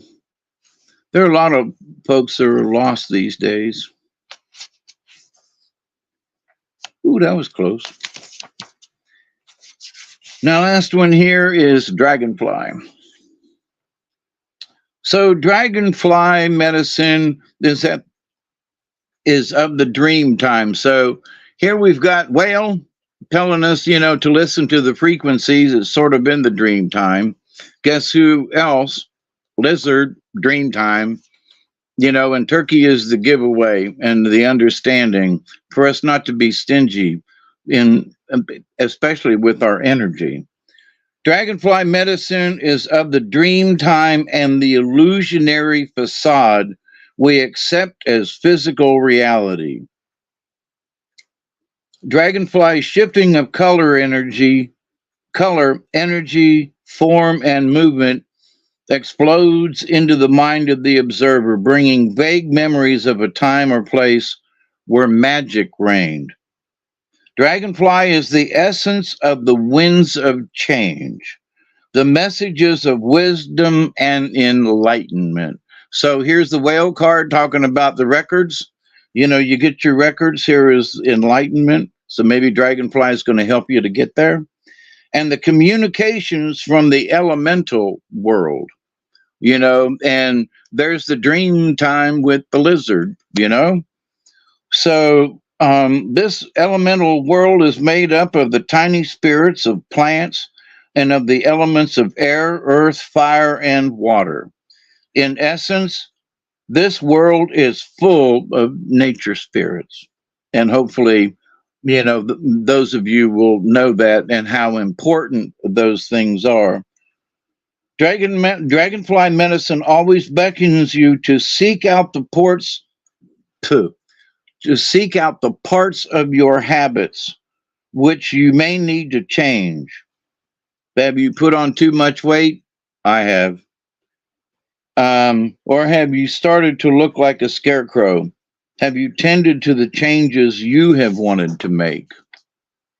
So, see how you can apply the art of illusion to your present question or your situation.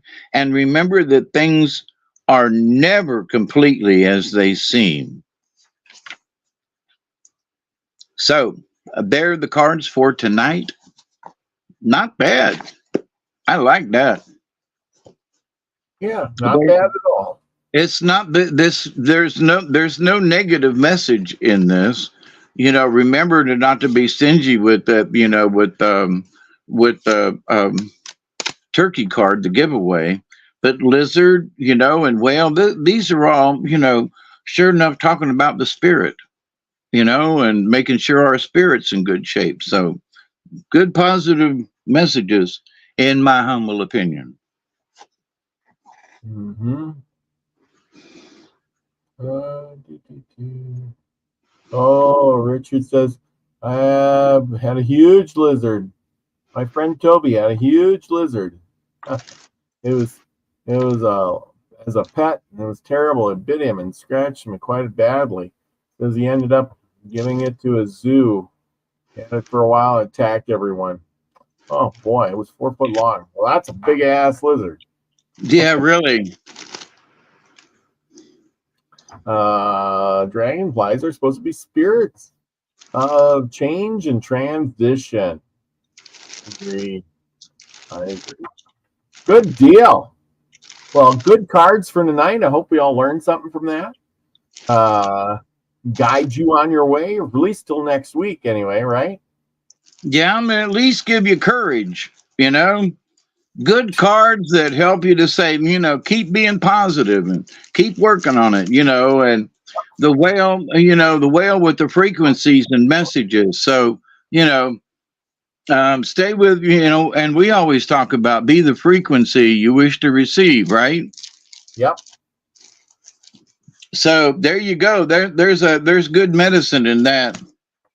And my segue will be, I will continue to pray each and every day that each and every one of you will continue to learn how to accept and receive the knowledge, the healing, the wisdom, and the many blessings from the universe. And I know Robert's going to wrap us up here, but I look forward to seeing y'all next week as well. Give a big shout out to everybody who was here tonight. Chloe's in the house. F. Kitty, Richard the Red. Let's see. Baggy Osley. Baggy Osley. That's a good one. Thank you for being here. Sorry I mispronounced your name. Elderberry's in the house. Susie Q. Let's see, and what else I see here? I seen Seeker of Truth here earlier, and Crystal Shaman. Thank you, everybody, for joining us tonight and all the good comments. Lucky Stone is in the house, giving us good information as always. And if you want to hear some affirmations, go right on over to his channel. And he was talking about grounding the other day. I think that's really important. Now that it's summer, I'm going to go outside and put my feet in the grass just because, well, Lucky can do it, so can I. We'll see what kind of that happens to me. Anyway, Pearl Jones was here tonight joining us. Thank you. Thank you. Aaron's Energy.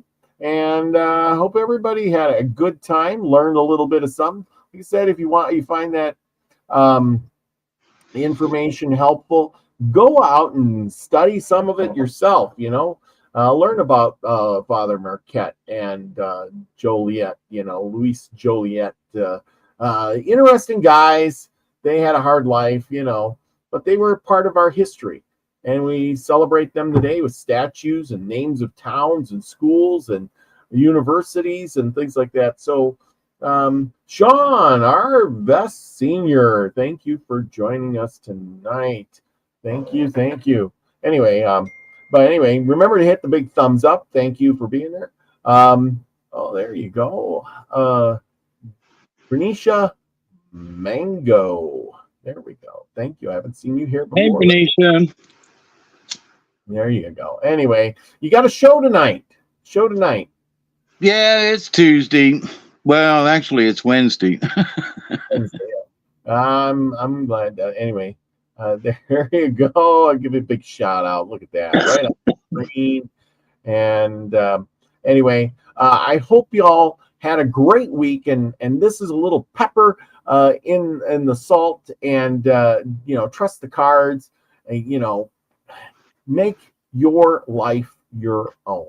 Don't trust in some unseeable, unknowing thing. Remember, the hope that you need is within you. Always look within, because it's all right there. We don't have to look at the outside world, because sometimes the outside world just don't look so good sometimes. But go ahead. It's the inside world that really can change your life. Believe in yourself. Trust yourself. Don't lie to yourself, and make this place a better place to live in. And go out, help your neighbor, and go ahead. And I heard something interesting today, and it was, Apollo gave Pandora a box. And we've all heard of Pandora's box, right? And so she opened it to see what was in it out of curiosity, and all these things came out. And she tried her best to close the lid. And the only thing left in the box was a note on the bottom that said hope. So with all this that she let out, and by accident, there are many stories she did it on purpose, but to that point though, there's there's always hope even after all of it. And I was like, man, that the bottom of Pandora's box, hope. Yep. Even when times are at their worst, you can always look for hope, and that's what keeps us driving along. Is that hope? That but don't place your hope in the wrong spots. Place your hope on yourself. That's what I would say. because what you need is already inside you. You already have that. Don't lose focus. Things will get better, but you gotta put forth the effort to make them better. You can't just sit on the curbside and say, I'm hoping that I'll win the lottery. If you didn't buy a ticket, never going to happen. Your odds are really against you then. So yeah, and don't overextend your hope. Oh, I hope I get $1 million. Oh, I hope I get a mansion. Just hope for a decent house that with your roof don't leak. Mine does. Leaks. But I'm glad. I'm hoping that it doesn't rain as hard next time. But so yeah, keep hope in your heart, but don't. There are folks who are hoping for the moon, and that's just, come on now, be a little realistic, will you? Well, realistic is like, we'll take your roof, for instance. It's leaking. But if you can hope all you want, it's not going to fix itself. Nope. This is the part where you have to look within yourself and say, I got to get that fixed. If I got to get somebody else to do it, or I got to do it myself, one way or another, I got to fix the roof, because all the hope in the world is not going to plug the hole. That's right, man. I'm saving up money now. There you go. Anyway, okay, everybody. Remember, go out, do something nice for somebody, get a little hope for yourself, give it to somebody else. And with that, be the frequency you want to receive, everyone. Love you all. Peace, everybody.